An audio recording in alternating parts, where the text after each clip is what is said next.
So we're here once again with the Reverend Talitha Amadea Aho. Thank you so much for being here and for your presentation from a little bit ago. We're so glad to have you. I have a question for you. In your talk with us, you spoke about the climate emotions scale that describes how people respond to the climate crisis. I wonder if you could give our viewers here a brief sketch of that scale and perhaps tease out how youth might be different from adults in their responses, if they are different. Yeah, absolutely. I'd love to share it. It is a resource created by Isaias Hernandez on Instagram as a queer brown vegan. And this is a resource that helps us go into our emotions, that it's more than like good and bad. Like there's a whole range of ways we feel about the earth and about the climate. And I just love the different colors and textures that this gives us as we talk about our feelings about the climate. So I'm going to screen share. There it is. So I'll go down from the pink on the top down to the red on the bottom. Utiara is a kind of a positive feeling when you have the sense of oneness with the earth and all of creation. I had that when I was at church camp often, and it's harder these days. So it's harder for young people because there's so much destruction and pain in the world. But Utiara, when we experience it, is really powerful. It makes us feel a sense of like universal oneness and like the universe is beautiful and I'm a part of it. So it's still accessible. It may be harder to find, but it's a really powerful emotion and a really powerful spiritual experience we can have. The next one is soliphilia. And soliphilia is how we have a love for a particular place, Mm. especially when it's like a reciprocal arrangement with the land where we take care of the land and the land takes care of us.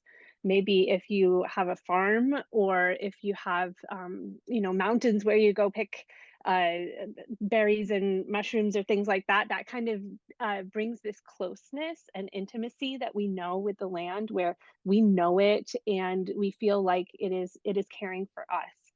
And I hope people have that. I think it's harder right now because there's a lot of disconnection from the land that is being driven by increasing uh, land prices and decreasing access. And it can be hard sometimes to build a relationship with the land you're on. But when you learn about it and know about it, you can have this soliphilia, which is a really powerful positive emotion. So when you have soliphilia for a place and then that place starts to suffer, you end up with solastalgia. Solastalgia is suffering on behalf of your local ecosystem, feeling the pain that it feels. So if your forest is burning, you feel solastalgia. And this also, it is most felt by the people who have the strongest connections to their land. But I think all of us have it sometimes when something that we know is directly affected by climate or by disaster, or even when maybe like a place that we know gets closed because it's not profitable. I think of the church camp that I went to that is no longer turning good enough of a profit to even though it's like part of a nonprofit organization, it's still not profitable enough and it's closed. That's a real pain there. And so that's what we feel when we have solastalgia. Going down to the green, which is eco anxiety. This might be the climate emotion that you've heard about the most. And climate anxiety is when we worry about the future, and worry like, what will things be like? In a world where we know there are some terrible things happening as temperatures rise and sea levels rise and things like that. Anxiety, we start to feel like, what will it be like for us?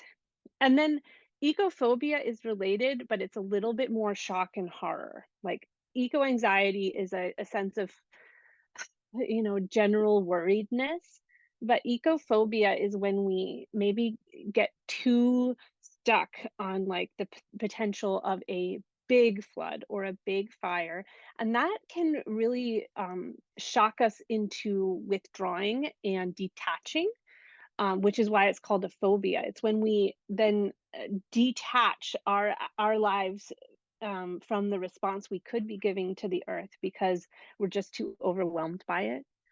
Um, I think that's really common these days because the scale of the things we're looking at in the world are really big, and it's easy to go to shock and horror. And I want to say too that sometimes your experience of ecophobia can change depending on your social location. So there are some people who are very shocked and horrified about the possibility of things happening in the future to them, which have already happened in the present to other people. So no matter who you are or where you have been, it is shocking to be a refugee, and some of us will be climate refugees. Um, and it's important also to remember that there are people who have being refugees in their present, in their past, or in their immediate ancestors who can tell them about like what that was really like. Okay, I'm gonna move down to eco guilt. This is one of my pet peeves because there's so many people around me who have so much eco guilt. Guilt is the feeling of like I could have done more, I should have done more, I should be doing more right now. Um, and it's important to take like accurate responsibility for the things that we actually are guilty over. Yes, maybe I buy disposable things and throw away styrofoam, but that is not a big thing on the scale of the climate crisis. The corporations would love us to believe that it is a big deal whether I purchase and throw out styrofoam, but uh, on the scale of things, they are the ones who should be feeling the guilt for the really great things that have happened, like the burying and denying of climate science is huge, and the big decision makers like the corporations who have really made decisions that lay waste to our land and pollute our seas. So I want you to notice your eco guilt and also keep it in perspective. Don't let eco guilt swamp you when you are making small decisions. And keep in mind the sense of perspective there. Read what Isaiah Hernandez did on their website. It's a really good thing to read there. I'm going to move on down to eco grieving, which is an orange there. Eco grieving is our loss and our sorrow when things and ecosystems and species are left behind. I work with grief a lot because I'm a hospital chaplain, but I work with particular grief, like for one person or another person. And eco grieving is kind of bigger and softer and less boundaried, and it can be referred to as disenfranchised grief because we don't talk about it a lot.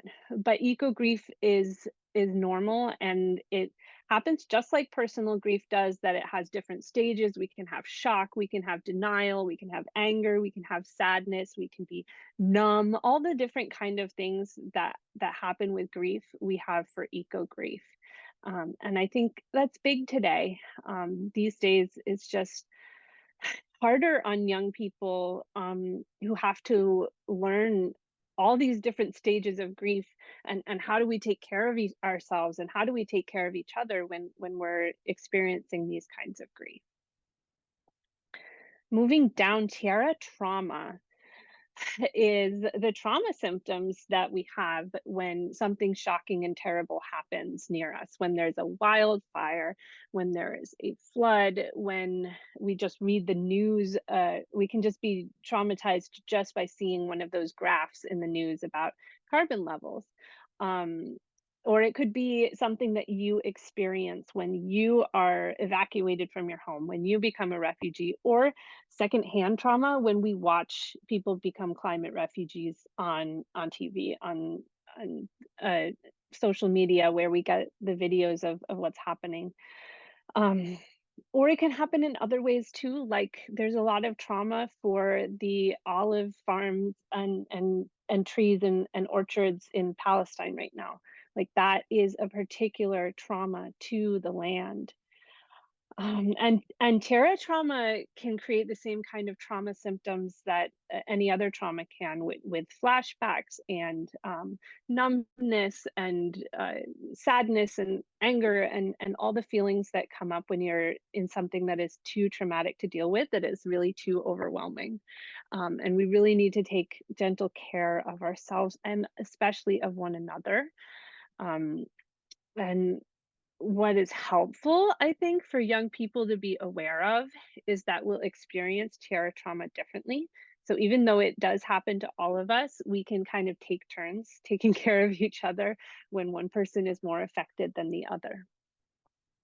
And eco rage, I really, really love what Isaiah Hernandez says about eco rage is that rage at colonial systems.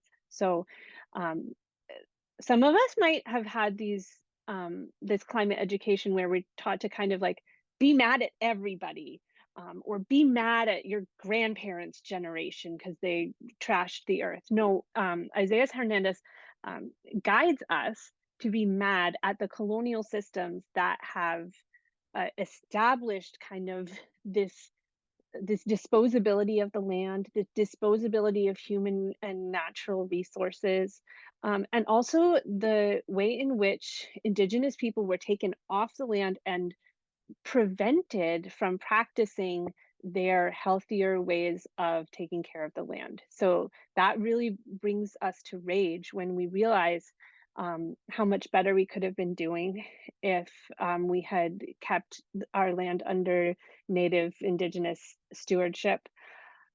It's it's important to channel the rage in the right direction, though. It's not like everybody in your grandma's generation did this. Sure, maybe everyone in your grandma's generation was oblivious, but there were other people who were trying to take care of the land and were prevented from doing it.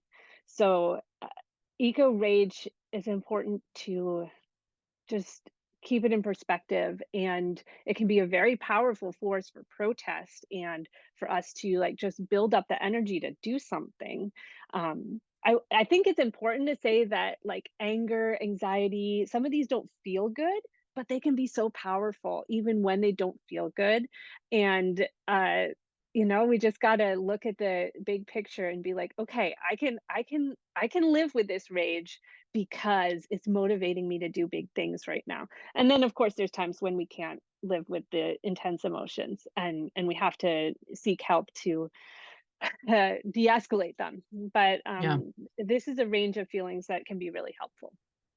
this is very helpful. Thank you. And uh, to sort of tease out some of the possible implications for youth in this, it sounds to me like there's a need for youth leaders to be mindful of certainly all of the emotions, to not necessarily even just be aware of them, but to really honor those feelings, to let them have their space, but to also appropriately have means of channeling if possible, right? So if one is in a space of rage, to be able to say like, yep, that's real, that's honest, me too, right?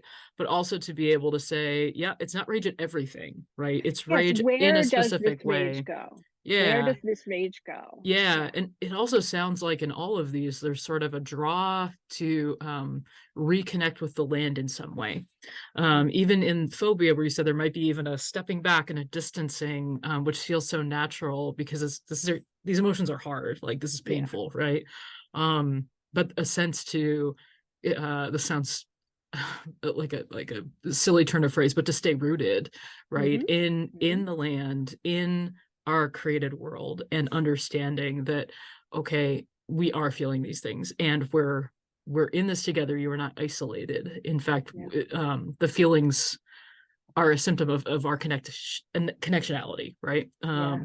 Yeah. Yeah, The yeah, intensity of your feelings will can also be the intensity of your connection, yeah, it'll draw you and back. the intensity of how much you have kind of the power to do something, or the energy and the motivation. So Yeah, these feelings are really important. Yeah, yeah. Thank you.